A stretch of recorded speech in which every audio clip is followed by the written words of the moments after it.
أعوذ بالله من الشيطان الرجيم. بسم الله الرحمن الرحيم. ألف لام را، تلك آيات الكتاب الحكيم. أكان للناس عجبا أن أوحينا إلى رجل منهم أن أنذر الناس وبشر الذين آمنوا أن لهم قدم صدق عند ربهم. قال الكافرون إن هذا لساحر مبين. إن ربكم الله الذي خلق السماوات والأرض في 6 أيام ثم استوى على العرش يدبر الأمر، ما من شفيع إلا من بعد إذنه، ذلكم الله ربكم فاعبدوه، أفلا تذكرون. إليه مرجعكم جميعا، وعد الله حقا، إنه يبدأ الخلق ثم يعيده ليجزي الذين آمنوا وعملوا الصالحات بالقسط، والذين كفروا لهم شراب من حميم وعذاب أليم بما كانوا يكفرون. هو الذي جعل الشمس ضياء والقمر نورا وقدره منازل لتعلموا عدد السنين والحساب. ما خلق الله ذلك إلا بالحق، يفصل الآيات لقوم يعلمون. إن في اختلاف الليل والنهار وما خلق الله في السماوات والأرض لآيات لقوم يتقون. إن الذين لا يرجون لقاءنا ورضوا بالحياة الدنيا واطمأنوا بها والذين هم عن آياتنا غافلون، أولئك مأواهم النار بما كانوا يكسبون.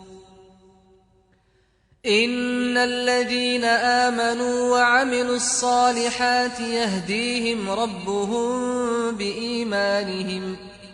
تجري من تحتهم الأنهار في جنات النعيم، دعواهم فيها سبحانك اللهم وتحيتهم فيها سلام، وآخر دعواهم أن الحمد لله رب العالمين. ولو يعجل الله للناس الشر استعجالهم بالخير لقضي إليهم أجلهم، فنذر الذين لا يرجون لقاءنا في طغيانهم يعمهون. وإذا مس الإنسان الضر دعانا لجنبه أو قاعدا أو قائما، فلما كشفنا عنه ضره مر كأن لم يدعنا إلى ضر مسه، كذلك زين للمسرفين ما كانوا يعملون. ولقد أهلكنا القرون من قبلكم لما ظلموا وجاءتهم رسلهم بالبينات وما كانوا ليؤمنوا، كذلك نجزي القوم المجرمين. ثم جعلناكم خلائف في الأرض من بعدهم لننظر كيف تعملون وإذا تتلى عليهم آياتنا بينات قال الذين لا يرجون لقاء نأت بقرآن غير هذا أو بدله قل ما يكون لي أن أبدله من تلقاء نفسي إن أتبع إلا ما يوحى إلي إني أخاف إن عصيت ربي عذاب يوم عظيم قل لو شاء الله ما تلوته عليكم ولا أدراكم به فقد لبثت فيكم عمرا من قبله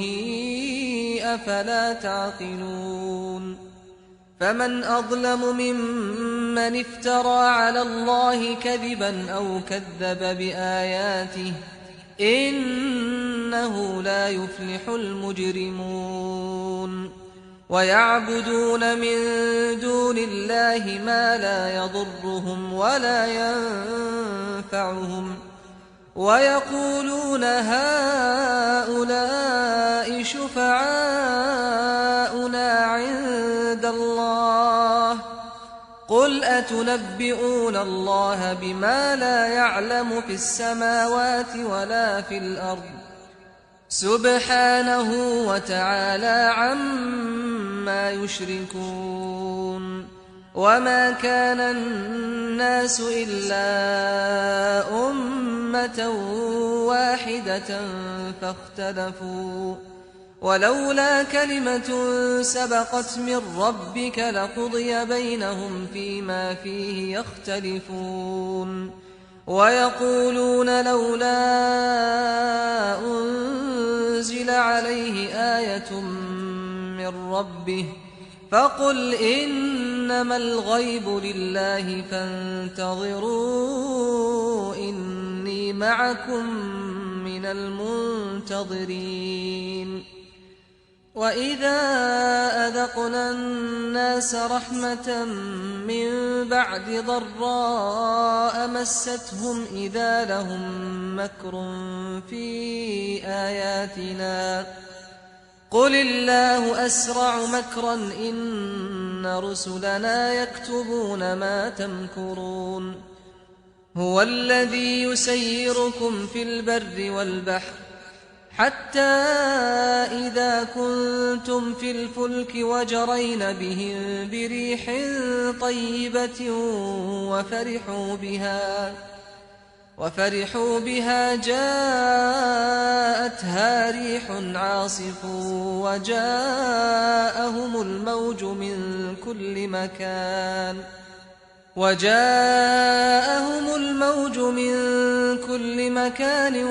وظنوا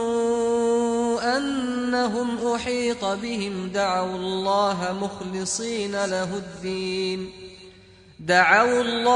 مخلصين له الدين لئن أنجيتنا من هذه لنكونن من الشاكرين فلما أنجاهم إذا هم يبغون في الأرض بغير الحق يا أيها الناس إنما بغيكم على أنفسكم متاع الحياة الدنيا ثم إلينا مرجعكم فننبئكم بما كنتم تعملون إنما مثل الحياة الدنيا كماء أنزلناه من السماء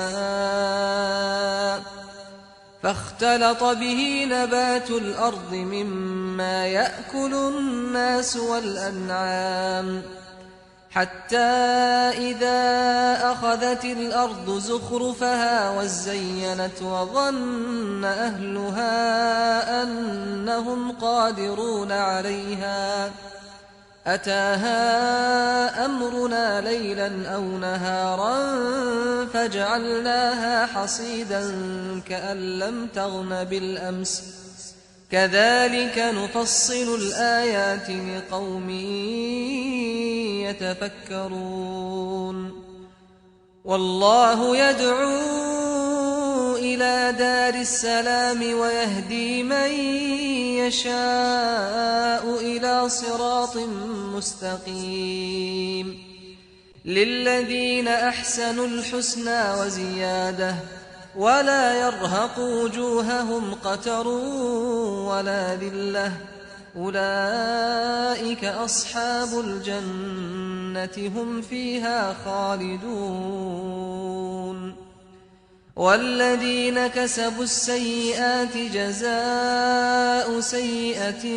بمثلها وترهقهم ذلة ما لهم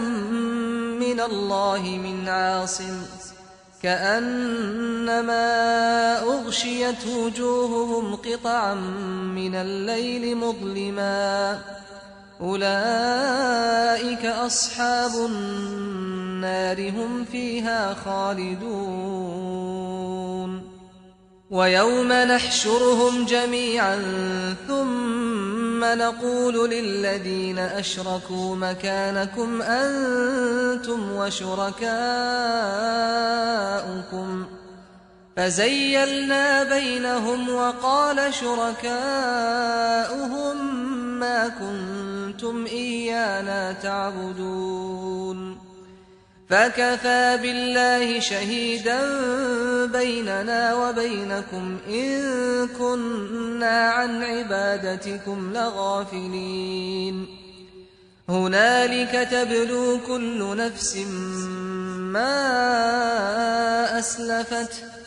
وردوا إلى الله مولاهم الحق وضل عنهم ما كانوا يفترون قل من يرزقكم من السماء والأرض أمن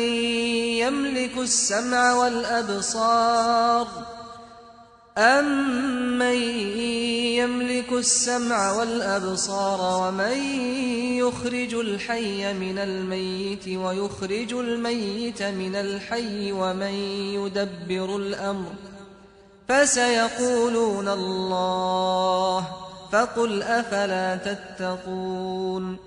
فذلكم الله ربكم الحق فماذا بعد الحق إلا الضلال فأنى تصرفون كذلك حقت كلمة ربك على الذين فسقوا أنهم لا يؤمنون قل هل من شركائكم من يبدأ الخلق ثم يعيده قل الله يبدأ الخلق ثم يعيده فأنى تؤفكون قل هل من شركائكم من يهدي إلى الحق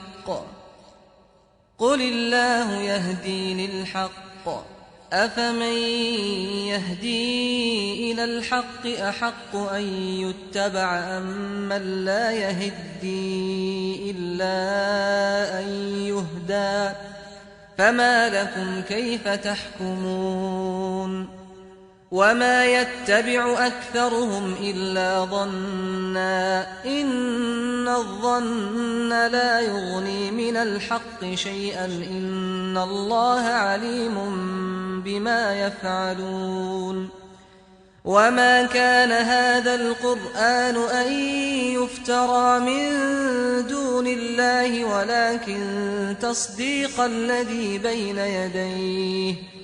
ولكن تصديق الذي بين يديه وتفصيل الكتاب لا ريب فيه من رب العالمين أم يقولون افتراه قل فأتوا بسورة مثله وادعوا من استطعتم من دون الله إن كنتم صادقين بل كذبوا بما لم يحيطوا بعلمه ولما يأتهم تأويله كذلك كذب الذين من قبلهم فانظر كيف كان عاقبة الظالمين ومنهم من يؤمن به ومنهم من لا يؤمن به وربك أعلم بالمفسدين وإن كذبوك فقل لي عملي ولكم عملكم أنتم بريئون مما أعمل وأنا بريء مما تعملون ومنهم من يستمعون إليك أفأنت تسمع الصم ولو كانوا لا يعقلون ومنهم من ينظر إليك أفأنت تهدي العمي ولو كانوا لا يبصرون إن الله لا يظلم الناس شيئا ولكن الناس أنفسهم يظلمون ويوم يحشرهم كأن لم يلبثوا إلا ساعة من النهار يتعارفون بينهم قد خسر الذين كذبوا بلقاء الله وما كانوا مهتدين وإما نرينك بعض الذي نعدهم أو نتوفينك فإلينا مرجعهم ثم الله شهيد على ما يفعلون ولكل أمة رسول فإذا جاء رسولهم قضي بينهم بالقسط وهم لا يظلمون ويقولون متى هذا الوعد إن كنتم صادقين قل لا أملك لنفسي ضرا ولا نفعا إلا ما شاء الله لكل أمة أجل إذا جاء أجلهم فلا يستأخرون ساعة ولا يستقدمون قل أرأيتم إن أتاكم عذابه بياتا أو نهارا ماذا يستعجل منه المجرمون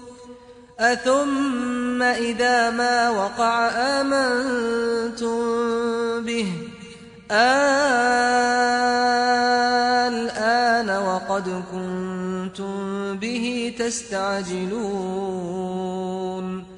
ثم قيل للذين ظلموا ذوقوا عذاب الخلد هل تجزون إلا بما كنتم تكسبون ويستنبئونك أحق هو قل إي وربي إنه لحق وما أنتم بمعجزين ولو أن لكل نفس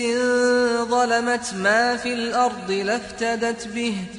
وأسروا الندامة لما رأوا العذاب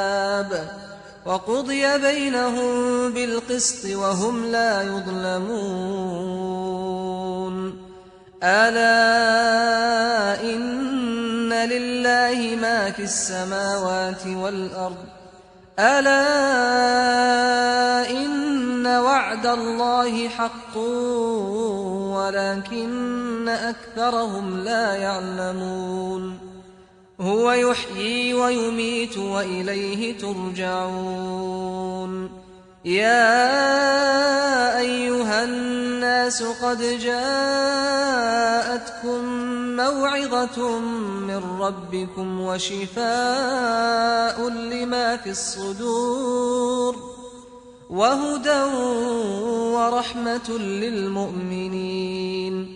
قل بفضل الله وبرحمته فبذلك فليفرحوا هو خير مما يجمعون قل أرأيتم ما أنزل الله لكم من رزق فجعلتم منه حراما وحلالا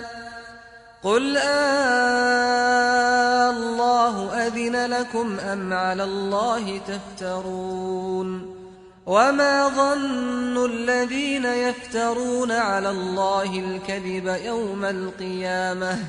إن الله لذو فضل على الناس ولكن أكثرهم لا يشكرون وما تكون في شأن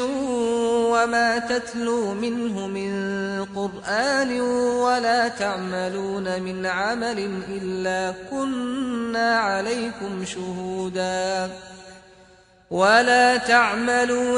عمل إلا كنا عليكم شهودا إذ تفيضون فيه وما يعزب عن ربك من مثقال ذرة في الأرض ولا في السماء ولا أصغر من ذلك ولا أكبر إلا في كتاب مبين ألا إن أولياء الله لا خوف عليهم ولا هم يحزنون الذين آمنوا وكانوا يتقون لهم البشرى في الحياة الدنيا وفي الآخرة لا تبديل لكلمات الله ذلك هو الفوز العظيم ولا يحزنك قولهم إن العزة لله جميعا هو السميع العليم ألا إن لله من في السماوات ومن في الأرض وما يتبع الذين يدعون من دون الله شركاء إن يتبعون إلا الظن وإن هم إلا يخرصون هو الذي جعل لكم الليل لتسكنوا فيه والنهار مبصرا إن في ذلك لآيات لقوم يسمعون قالوا اتخذ الله ولدا سبحانه هو الغني له ما في السماوات وما في الأرض إن عندكم من سلطان بهذا أتقولون على الله ما لا تعلمون قل إن الذين يفترون على الله الكذب لا يفلحون متاع في الدنيا ثم إلينا مرجعهم ثم نذيقهم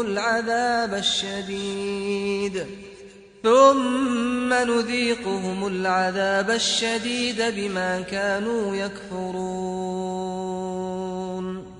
واتل عليهم نبأ نوح إذ قال لقومه يا قوم إن كان كبر عليكم مقامي وتذكيري بآيات الله فعلى الله توكلت فأجمعوا أمركم وشركاءكم ثم لا يكن أمركم عليكم غمة ثم قضوا إلي ولا تنظرون فإن توليتم فما سألتكم من أجر إن أجري إلا على الله وأمرت أن أكون من المسلمين فكذبوه فنجيناه ومن معه في الفلك وجعلناهم خلائف وأغرقنا الذين كذبوا بآياتنا فانظر كيف كان عاقبة المنذرين ثم بعثنا من بعده رسلا إلى قومهم فجاءوهم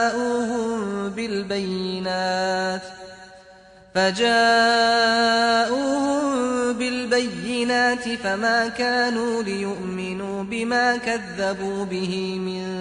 قبل كذلك نطبع على قلوب المعتدين ثم بعثنا من بعدهم موسى وهارون إلى فرعون وملئه بآياتنا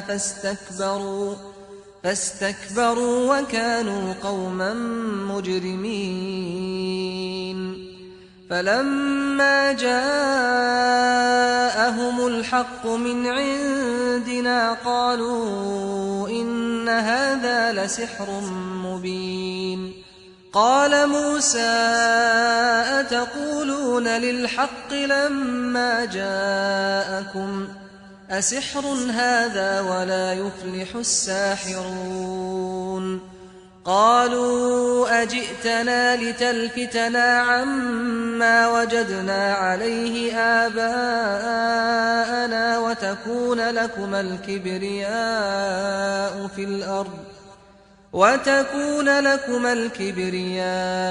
في الأرض وما نحن لكما بمؤمنين وقال فرعون ائتوني بكل ساحر عليم فلما جاء السحرة قال لهم موسى ألقوا ما أنتم ملقون فلما ألقوا قال موسى ما جئتم به السحر إن الله سيبطله إن الله لا يصلح عمل المفسدين ويحق الله الحق بكلماته ولو كره المجرمون فما آمن لموسى إلا ذرية من قومه على خوف من فرعون وملئهم أن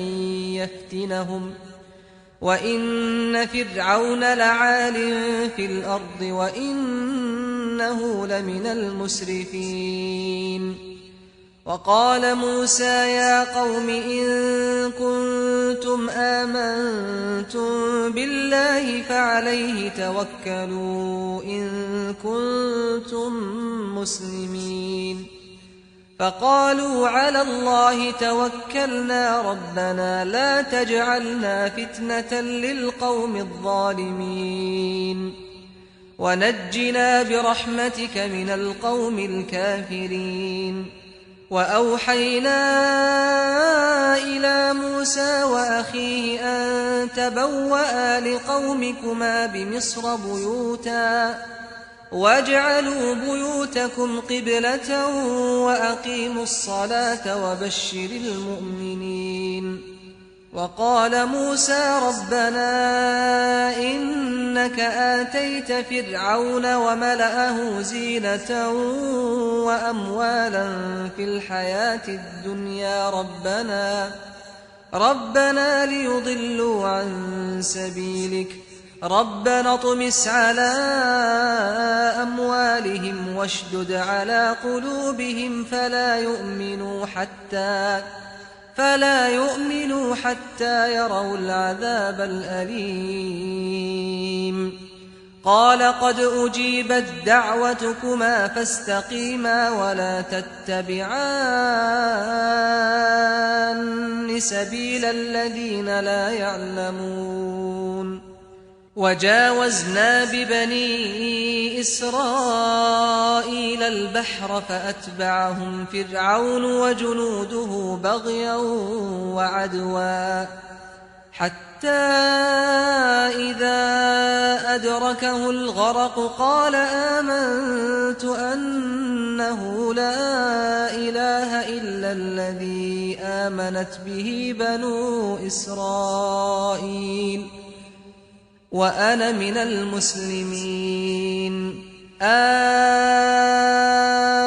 الآن وقد عصيت قبل وكنت من المفسدين فاليوم ننجيك ببدنك لتكون لمن خلفك آية وإن كثيرا من الناس عن آياتنا لغافلون ولقد بوأنا بني إسرائيل مبوأ صدق ورزقناهم من الطيبات فما اختلفوا حتى جاءهم العلم إن ربك يقضي بينهم يوم القيامة فيما كانوا فيه يختلفون فإن كنت في شك مما أنزلنا إليك فاسأل الذين يقرؤون الكتاب من قبلك لقد جاءك الحق من ربك فلا تكونن من الممترين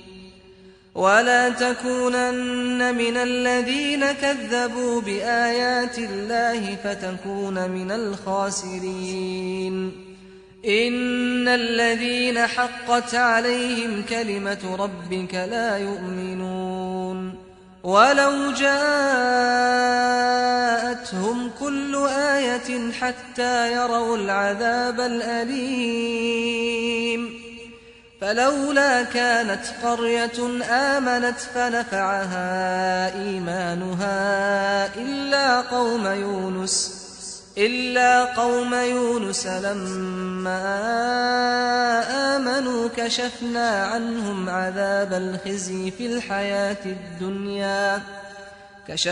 عنهم عذاب الخزي في الحياة الدنيا ومتعناهم إلى حين ولو شاء ربك لآمن من في الأرض كلهم جميعا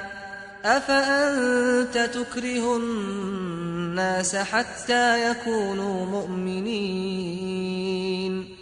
وما كان لنفس أن تؤمن إلا بإذن الله ويجعل الرجس على الذين لا يعقلون قل انظروا ماذا في السماوات والأرض وما تغني الآيات والنذر عن قوم لا يؤمنون فهل ينتظرون إلا مثل أيام الذين خلوا من قبلهم قل فانتظروا إني معكم من المنتظرين ثم ننجي رسلنا والذين آمنوا كذلك حقا علينا ننجي المؤمنين قل يا أيها الناس إن كنتم في شك من ديني فلا أعبد الذين تعبدون من دون الله